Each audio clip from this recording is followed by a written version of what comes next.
গত মাসের 8 তারিখ থেকে আজকে 8 তারিখ পর্যন্ত 8টা গ্রুপের যারা সবচেয়ে ভালো পড়াশোনা করেছো, নিয়ম কানুন মাদ্রাসার মেনেছো, মাদ্রাসা মিস করো না, এরকম প্রতিটা গ্রুপ থেকে 6 জন করে বাছাই করে আজকে 48 জনকে ফুল দিয়ে তোমাদেরকে পুরস্কৃত করা হবে। ফুল এটা মনকে ফ্রেশ করে ভালো একটা জিনিস।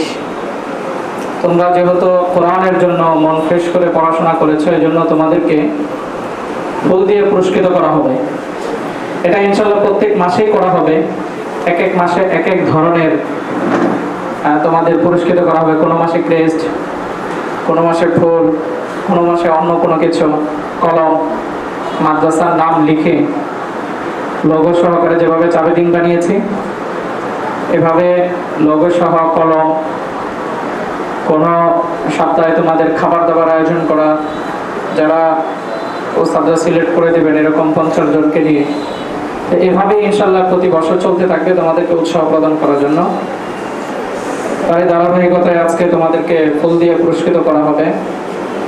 এবং উস্তাদ যারা আছেন, যারা খুব মেহনত করেন, উস্তাদদেরকেও আজকে মেহনতের ফলস্বরূপ ফুল দিয়ে বরণ করে নেওয়া হবে।